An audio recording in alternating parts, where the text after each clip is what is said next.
मित्रांनो, हेच आहे ते ठिकाण. इथं मी रोज सकाळी 7 वाजता यायचो, कारण इथं मी रनिंगसाठी यायचो. आणि हे जो रस्ता बघतो तुम्ही, ह्याच रस्त्याने मी रनिंग करायचो. हा डेलीचा रुटीन असायचा आमचा. माझ्यासोबत 2-3 जण अजून पण होते. हे बघू शकता, खूप मस्त असं लोकेशन आहे.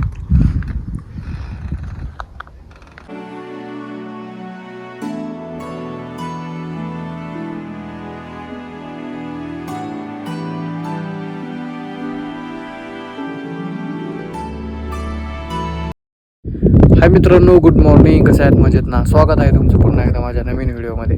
मी आहे अनिकेत चौरात. मित्रांनो, आज मी सकाळी सकाळी आलेलो आहे एका अशा ठिकाणी जिथं मी 2 महिन्यापूर्वी येत होतो.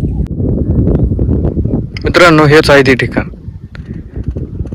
इथं मी रोज सकाळी 7 वाजता यायचो, कारण इथं मी रनिंगसाठी यायचो. आणि हे जो रस्ता बघतो तुम्ही, ह्याच रस्त्याने मी रनिंग करायचो. हा डेलीचा रुटीन असायचा आमचा. माझ्यासोबत 2-3 जण अजून पण होते. हे बघू शकता. मित्रांनो, मी एका उंच डोंगरावर आलेलो आहे आणि उंच डोंगरावरून आपण खालचा जो व्ह्यू आहे तो आपण ह्या कॅमेऱ्यात कॅप्चर करायचा. बघू, हे बघू शकता मित्रांनो, वरतून जो हा खालचा नजारा आहे ते एक नंबर दिसतो. पण उन्हाळ्यापेक्षा इथं पावसाळ्यात जास्त मजा येते, कारण हे खालचं जे सुकलेलं गवत आहे ते पावसाने संपूर्ण असं हिरवगार होतं आणि त्यावेळेस ते पाहायला एकदम मस्त वाटतं.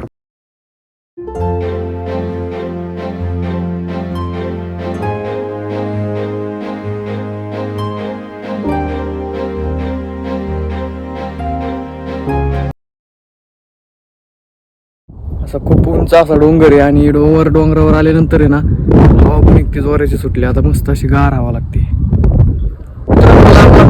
या डोंगरावर कोणीच पाहायला मिळत, माणसं इथे जास्त कमी असतात. कमी म्हणजे कवचिक एखाद्या वेळेस 1 ते 2 जण तुम्हाला इथं पाहायला दिसतात. कारण जास्त तर इथं तर उन्हाळ्याचं कोण थांबत नाही. पावसाळ्यात कसं हिरवागार चारा असतो, मग त्यामुळे सगळी आपली जनावरं येऊन इथं असं चारायला येतात आणि एकदम असं मोकळं पटांगण तुम्ही बघू शकता.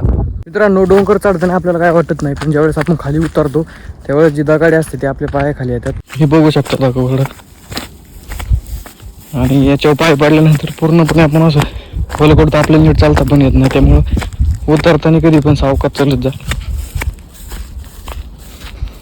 मग मित्रांनो, आजचा ब्लॉग कसा वाटला मला कमेंटमध्ये मात्र नक्की सांगा. मी माझा छोटासा ब्लॉग इथंच थांबवतो.